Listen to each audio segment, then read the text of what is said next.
Before we dive into the story, drop a comment below and tell us where you're watching from. Enjoy the story.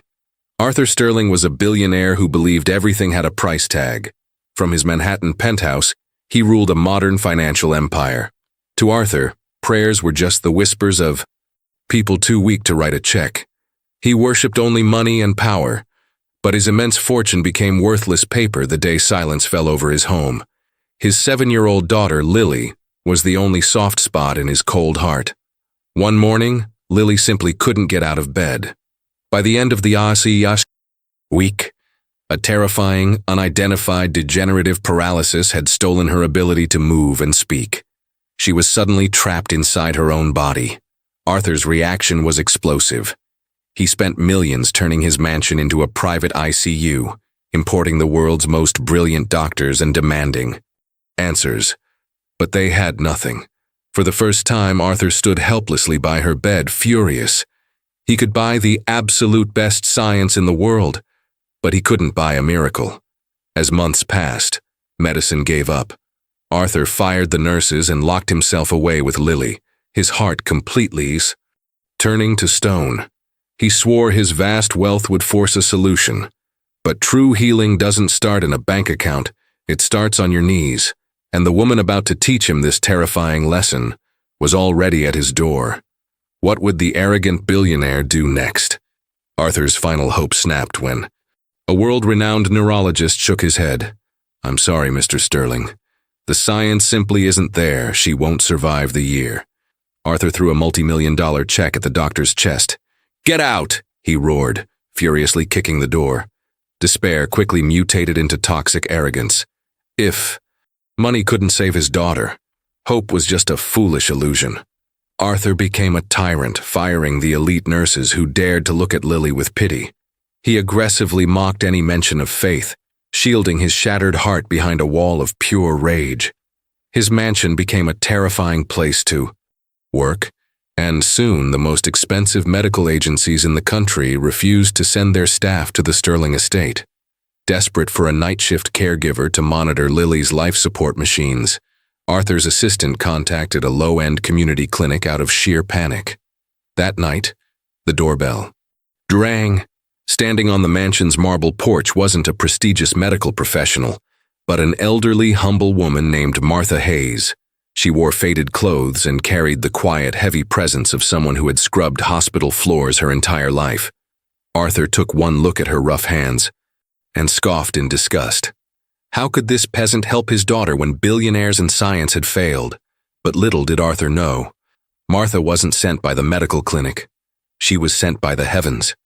And her very first action inside that house would shake his fragile empire to its absolute core. Arthur reluctantly let Martha inside. He had no choice. Leaving Lily unmonitored was too dangerous. But he immediately laid down his ruthless rules. "You check the monitors, change the IV bags, and sit quietly," he hissed, towering over the frail woman.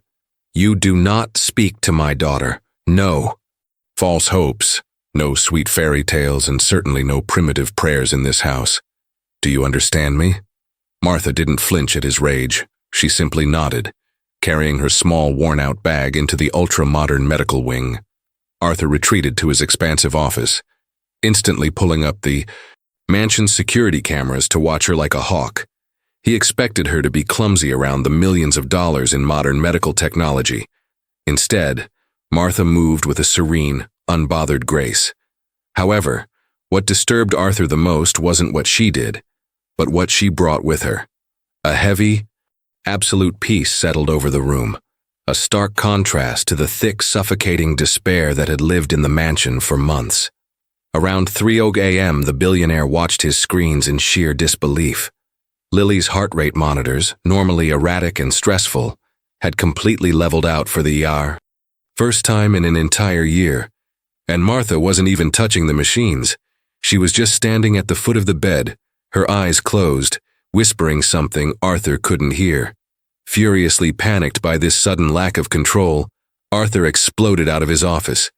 But what she would say to him next would shatter his reality. Arthur burst into the medical wing like a hurricane, eyes burning with fury. "Step away from her immediately," he screamed, his voice shaking the glass walls. Martha didn't jump or flinch. She slowly turned around, her expression so deeply calm that it made Arthur's blood run cold. "I told you," Arthur snarled. "No prayers in my house. I pay you to watch screens, not whisper sweet fairy tales to a dying child. Get out." He expected her to beg for the job or instantly cower under his power. Instead, Martha looked at the billionaire with sorrowful pity. "Mr. Sterling," she said, her voice soft but echoing with strange authority. "You have bought the best machines and the finest scientists, but there are prices your wealth simply cannot cover." Arthur scoffed, pointing a trembling finger at the heavy oak door. "Everything on earth has a price."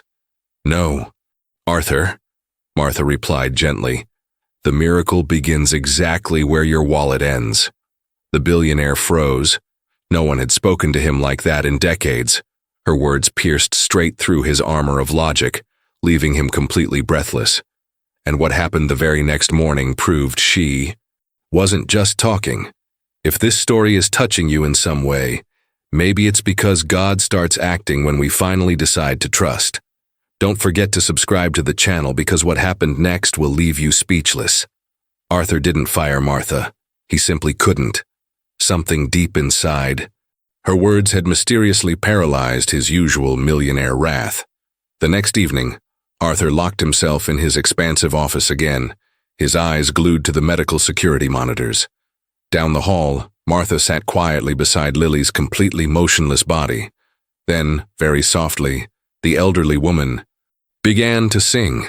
It was an old Christian lullaby, a melody Arthur hadn't heard since his wife was alive. Arthur gritted his teeth, instantly reaching for the intercom button to scream at her. But before his finger could touch the cold glass, he completely stopped breathing. On the high-resolution screen, a single tear slowly rolled down Lily's pale cheek. Arthur's heart skipped a beat. His daughter hadn't shown an ounce of emotion or voluntary movement in 6 grueling months. Her eyes, usually blank and staring empty at the ceiling, slowly drifted sideways. Lily was actually looking directly at Martha. "It's just a random muscle spasm," Arthur muttered desperately, clutching his heavy whiskey glass until his knuckles turned white.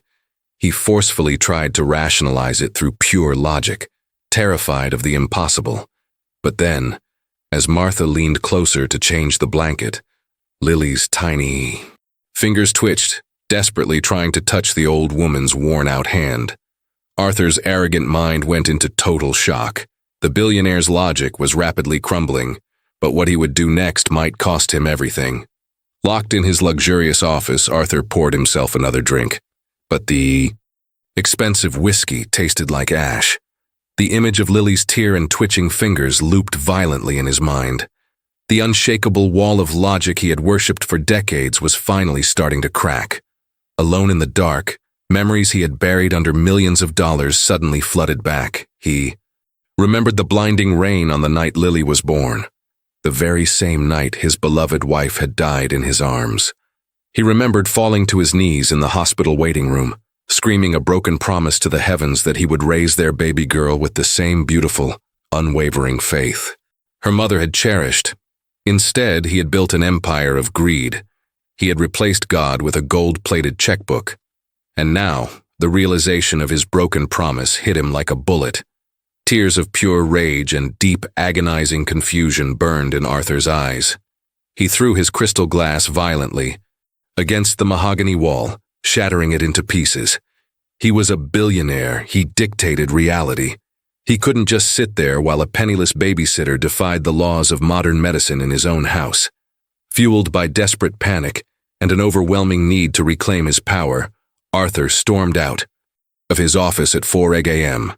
He marched down the grand staircase ready to confront Martha and demand an answer. But the dark secret waiting for him in that room would break the proud man forever. Arthur threw the grand double doors of the medical wing wide open.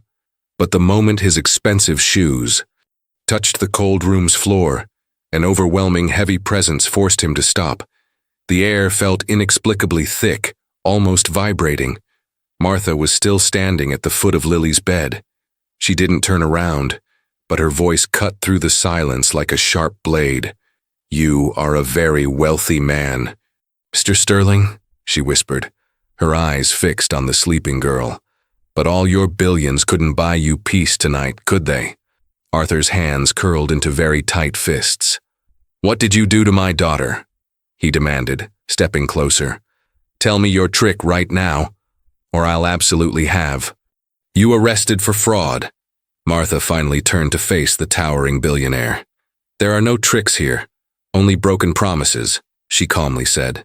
Then, looking straight into Arthur's terrified eyes, she spoke a phrase that made his blood freeze. Lord, take me, but let my baby girl live to know. Your love. Arthur's knees instantly went weak. His jaw dropped. How do you know that? He choked out, his voice utterly trembling. That was the exact desperate prayer his wife had whispered on her deathbed. A secret nobody else in the world knew. You built an empire, Arthur, Martha continued, her tone holding both sorrow and terrifying power. But your money built a high wall between you and the heavens. The miracle demands that you tear it down. Arthur was completely devastated, but the absolute biggest revelation was still hiding right inside the babysitter's pocket. Arthur's tense legs finally gave out. He heavily collapsed into the leather armchair beside Lily's bed, his mind racing. Who are you? He nervously whispered, his eyes filled with a terror no competitor had ever seen. Without breaking eye contact, Martha slowly reached into the deep pocket of her faded cardigan. She pulled out a small, roughly carved wooden cross attached to a cheap, worn-out leather string. Arthur's breath stopped completely. It was his. Decades ago, before the billions and the mansions, a young, broke but deeply faithful Arthur wore that exact cross every single day. But on the tragic night his wife died, drowning in grief and blind rage, he had ripped it off his neck and thrown it violently into the hospital cafeteria's garbage can. He had cursed God and never looked back. You, Arthur stammered, pointing a shaking finger at the old woman. I was the janitor who emptied that trash can, Martha said softly, her eyes filling with warm tears. I kept it safe for 8 years, Arthur. God told me that one day, the man who threw away his faith would desperately need it back to save his daughter's life. Arthur buried his face in his hands. His entire empire of logic, wealth, and arrogance was instantly crushed by the unbearable weight of this divine truth. He had been so terribly blind. If this story is touching you in some way, maybe it's because God starts acting when we finally decide to trust. Don't forget to subscribe to the channel, because what happened next will leave you absolutely speechless. The heavy silence in the room was devastating. Arthur stared at the wooden cross resting in the old woman's frail hands, his billionaire armor completely shattered. I don't know how to pray anymore, Arthur confessed, his voice breaking as the tears he had held back for years finally streamed down his face. I have all the money in the world, Martha, but I am utterly empty. Please just save my little girl. Martha stepped back. I cannot save her, Arthur, and I will not pray for you, she proudly said. My job here is done. Panic instantly exploded in Arthur's chest. No, please, I'll give you everything I own. The heavens don't take bribes, Martha sternly replied, her voice echoing with divine thunder. This isn't a modern business transaction. It's about spiritual surrender. You must immediately take your place as the father of this house. You must kneel right now and publicly admit to the God you cursed that you are absolutely nothing without him. The ultimate battle raged inside Arthur. The feared king of Wall Street, a man who never bowed to anyone, stood trembling before a helpless child and a hospital janitor.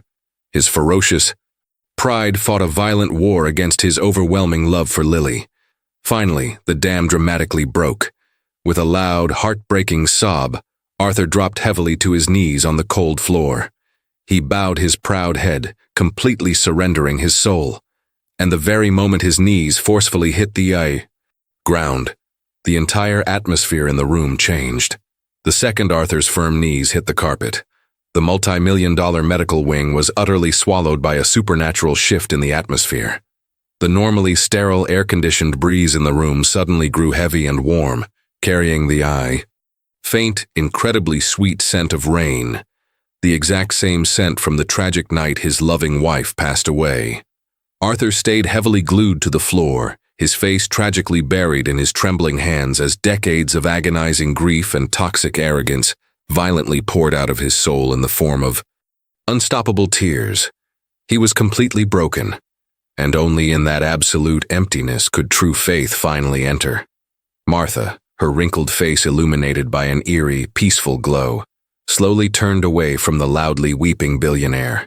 She walked gracefully over to the intricate web of tubes and blinking machines surrounding Lily's small bed. The ultra-modern life support equipment, which had aggressively beeped and hummed endlessly for the last 6 grueling months, began to act strangely. The harsh fluorescent lights above them started to flicker gently, dimming down until the vast room was bathed in a soft golden hush. Then came the silence. It wasn't just the simple absence of noise. It was an absolute, unnatural, and overwhelming stillness that seemed to stop time itself. The frantic digital monitors glowing beside the bed completely muted themselves, yet Lily's vitals didn't. Drop! 2 of Arthur's personal security guards and a frantic night shift doctor sprinted down the hallway, alerted by the sudden power drop. But the moment they reached the open doors, they completely froze. An invisible wall of pure awe forcefully glued their boots to the expensive floorboards. None could say a single word, utterly paralyzed by the mystical weight pressing down on the estate. On the floor, Arthur lifted his tear-stained face.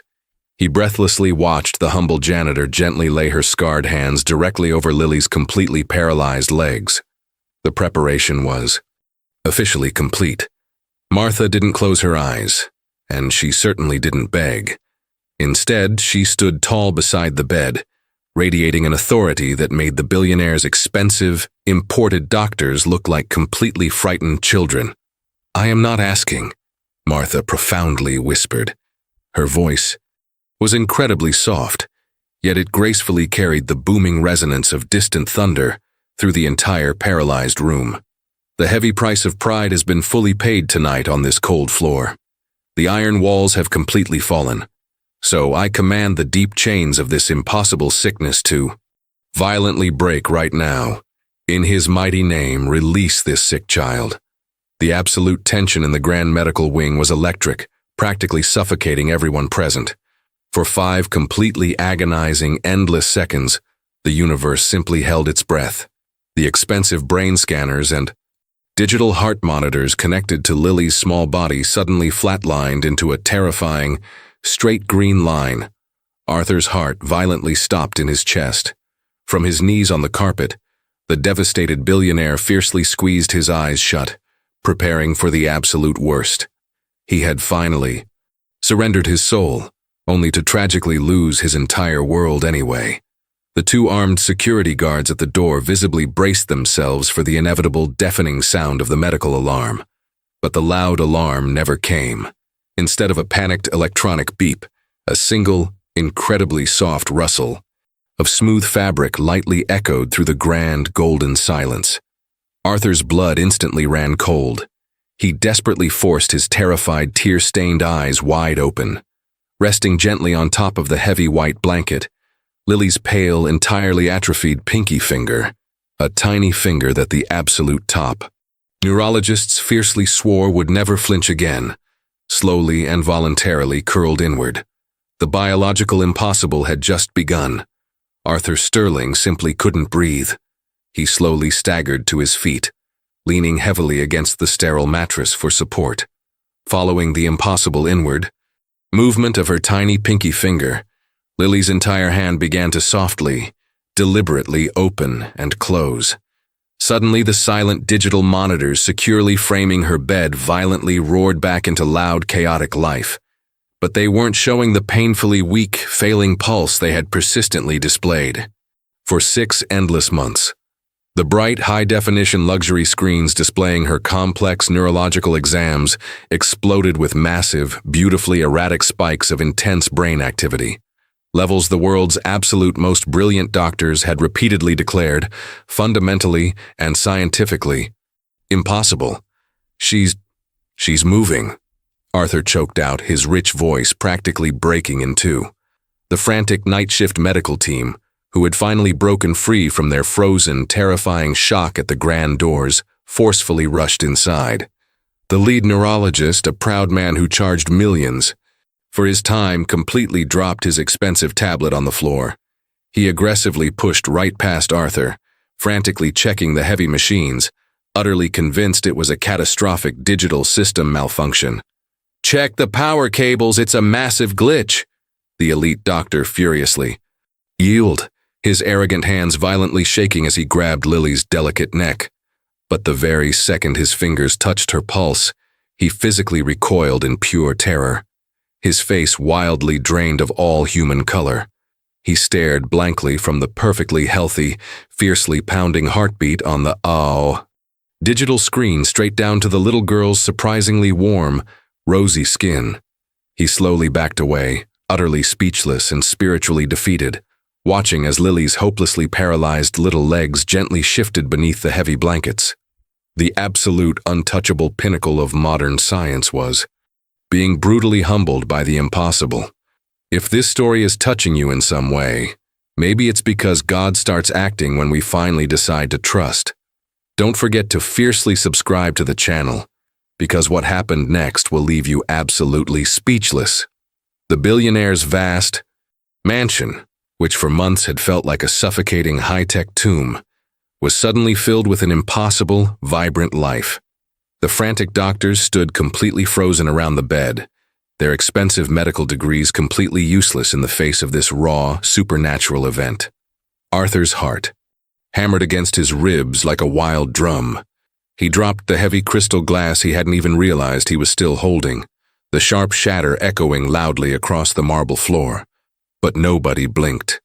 Every single eye in the luxurious room was fiercely locked on the small figure moving beneath the white sheets. Lily took her first, deep, unassisted breath in over 6 agonizing months. The loud, mechanical hiss of the artificial respirator was suddenly replaced by the soft, triumphant sound of her small lungs effortlessly filling with warm air. Her chest gracefully rose and fell, steady and incredibly strong. Then came the absolute breaking point for Arthur's soul. Lily's pale eyelids fluttered gently, and for the first time since the horrific nightmare began, her bright green eyes snapped wide open. They weren't blank or incredibly confused. They were fiercely clear, looking straight at her trembling, broken father. Arthur aggressively threw himself to his bruised knees right beside her bed, his expensive suit tearing against the cold floor. He reached out with fiercely shaking hands, entirely terrified that if he touched her, the beautiful illusion would violently shatter. But Lily slowly turned her small head. She looked at him with a profound, terrifyingly deep peace that no 7-year-old should possess. Her cracked lips parted, and in a soft, crystal-clear voice that instantly brought the billionaire to absolute ruins, she whispered, "Daddy, I saw Mommy today in a really bright place. She told me to tell you that God heard you crying." Arthur Sterling, the ruthless titan of Wall Street, completely shattered. A fierce, uncontrollable sob forcefully tore from his destroyed, proud chest. He buried his tear-soaked face in the soft white sheets, violently weeping, with a raw, desperate agony that only a truly broken man could ever produce. But Lily didn't just predictably lie there. In an absolute, undeniable defiance of every known law of modern medicine, the fragile little girl smoothly pushed the heavy blankets completely aside.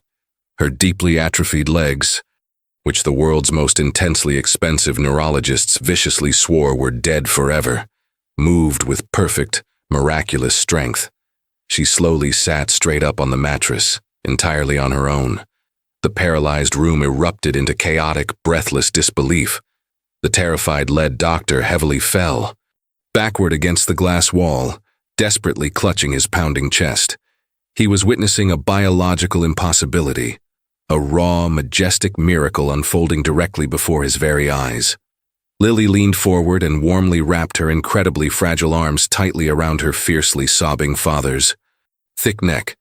"I'm here, Daddy. I'm okay now," she whispered, her voice bravely radiating pure, angelic life.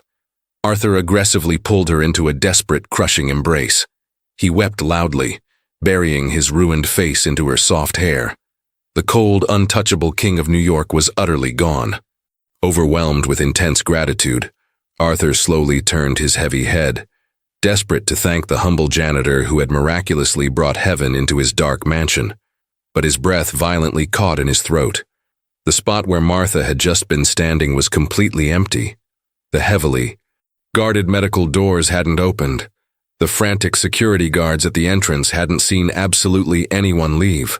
The old woman and her cheap wooden cross had simply vanished into nothingness, mysteriously leaving behind only the incredibly sweet, lingering scent of rain.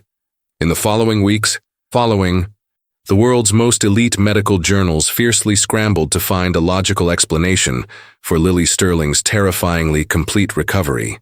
They officially called it a rare anomaly, a random statistical glitch, a completely impossible medical mystery.